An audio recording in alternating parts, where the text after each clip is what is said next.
Beautiful Winchester is in the south of England, just north of Southampton, and it was actually capital of England in the 9th century. However, the Norman conquest changed all of this. You can see this in the fortifications. The Normans clearly built castles, but they also built cathedrals.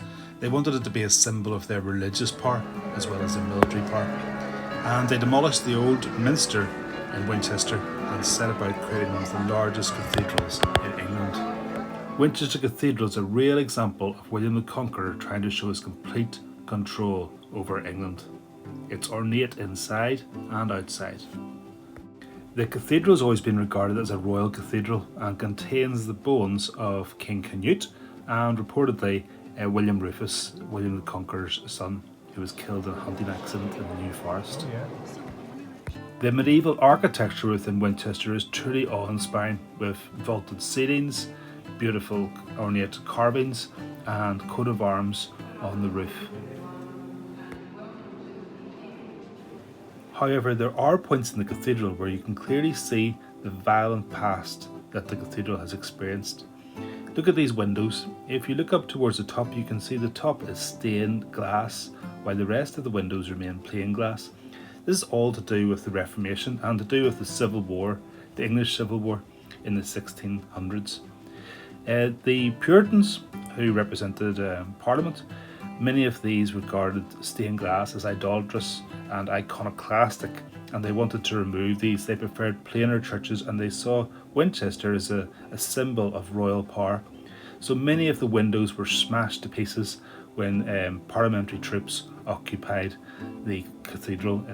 However, after the restoration of the monarchy and the death of Oliver Cromwell, thousands and thousands of pieces of the stained glass were collected together in about 1660, and although it was a giant jigsaw puzzle, they were placed within the window in a random order, trying to reconnect with the past.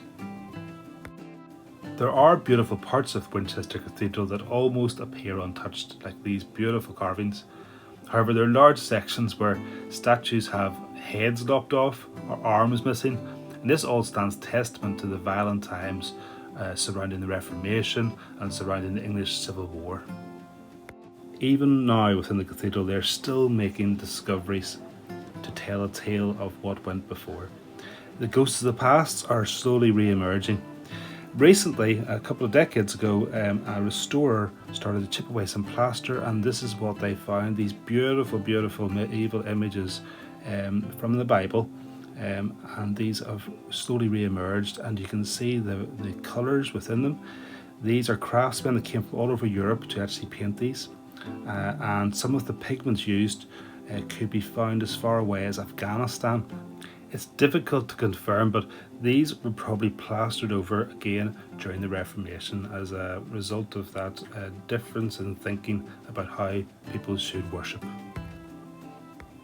Finally, one last reminder of trouble and strife in the 17th century are right beside these two huge wooden entrance doors, and these are statues to King Charles I and King James, and these were actually taken out of the cathedral and used for target practice by parliamentary troops during the Civil War.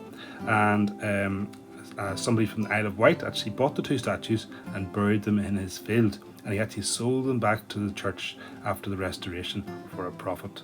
But again, these show the damage and the strife of the past and how that has woven into the fabric of the cathedral.